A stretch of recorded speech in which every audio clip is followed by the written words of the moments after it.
देखिए, दहली ब्लास्ट के बाद जिस तरह से पीडीपी, खासकर मुफ्ती फैमिली टेररिस्टों के बचाव में आई, टेररिस्टों के सपोर्ट में आई और टेररिज्म को ग्लोरीफाई कर रही है। सबसे बड़ा वाक़ा जो कल हुआ, कश्मीर टाइम्स, जिस ऑफिस में जम्मू में रेड की गई वहाँ एमिनेशंस भी रिकवर किया गया और कुछ और चीज़ें भी वहाँ रिकवर की गई। लेकिन मुफ्ती फैमिली, अभी रेड चल ही रही थी, उनके बचाव में सर्टिफिकेट जारी करती है कि ये बेकसूर है, इनको दबाने की कोशिश की जाएगी। हम आज से बात नहीं कर रहे हैं। मुफ्ती साहब और इस फैमिली के बड़े क्लोज रिलेशंस थे और महबूबा जी के भी रिलेशंस, लेकिन बार बार ये उस ऑफिस में इनका विजिट करना, बार बार वहाँ जाना कहीं ना कहीं दर्शाता है, जिस तरह से कल सामने आके उन्होंने उसको डिफेंड किया है। मुफ्ती फैमिली और बेसन फैमिली, जहाँ से ये रिकवर किया गया, इस मुफ्ती फैमिली के टेरर लिंक्स को इस पे जांच की जाए। हम जम्मू कश्मीर पुलिस, एलजी साहब और होम मिनिस्टर साहब से हमने यही अपील ही की है कि जिस तरह से दहशत गर्दों के साथ हमदर्दी, दहशत के सपोर्ट में आना, दहशत गर्दों के सपोर्ट में आना, रिकवरी जहां से होती है मीडिया हाउस से, उसके सपोर्ट में आना दर्शाता है कि कहीं न कहीं मुफ्ती फैमिली के जो लिंक्स टेररिज्म के साथ है उसको झंझोड़ने की ज़रूरत है, उस पर इन्वेस्टिगेशन बिठाने की ज़रूरत है। और ख़ासकर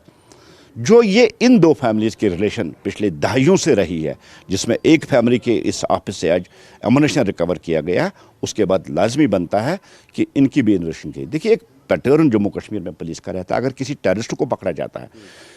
या कोई मारा जाता है या कोई टेररिज्म रैंक ज्वाइन करता है, तो जम्मू कश्मीर पुलिस उसके पड़ोसी, उसके यार दोस्तों, उसके हमसायों को के पास जाके वहाँ इन्वेस्टिगेट करती है, कहीं इनके लिंक्स के साथ नहीं है। लेकिन यहाँ जम्मू कश्मीर पुलिस का दोहरा मापदंड क्यों है? अगर उस ऑफिस से रिकवरी हो गई है और उस फैमिली को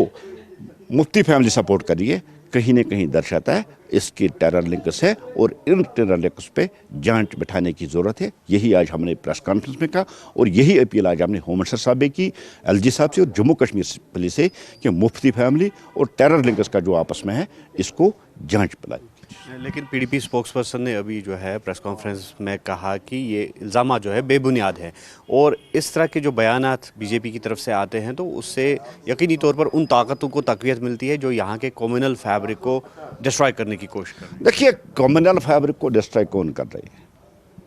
यही वो पार्टी है जो सिर्फ एक कम्युनिटी के बचाव में आती है। जम्मू कश्मीर में सिख भी रहता है, हिंदू भी रहता है, मुसलमान भी रहता है, लेकिन एक मखसूस तबके को क्लीन चिट देते हैं कि इनका दहशतगर्दी के साथ कुछ ताल्लुक नहीं, कहीं अभी पकड़ा भी नहीं होता है और महबूबा जी फतवा जारी करती है, सर्टिफिकेट जारी करती है, ये बेकसूर है। अब ये कसूरवार है, बेकसूर है, ये फैसला एजेंसी को करना है, पुलिस को करना है, जांच उस पर बैठाई जाए। लेकिन जिस तरह से बार बार दहशत गर्दों के सपोर्ट में आना और दहशत गर्दों को ग्लोरीफाई करना, दहशत गर्दी को ग्लोरीफाई करना, कहीं ना कहीं टेरर लिंक्स है, उन पे जांच बिठाने की ज़रूरत है, उनको देखने की ज़रूरत है। और सबसे बड़ी बात, जिस तरह से पीडीपी के स्पोक्स पर्सन या जो कह रहे, मैं उनसे सवाल करना चाहता हूँ, अगर आप क्लियर है तो जांच में ताउन कीजिए ना, बिठा दीजिए ना जांच, खुद वहाँ उनको कह दीजिए हम पे जांच बिठाई। लेकिन वसूख के साथ हम कह सकते हैं जो हमदर्दी महबूबा जी के दिल में, उस मुफ्ती फैमिली के दिल में दहशत गर्दों के लिए या कश्मीर टाइम्स के लिए जो हमदर्दी, कहीं ना कहीं टेरर लिंक्स है।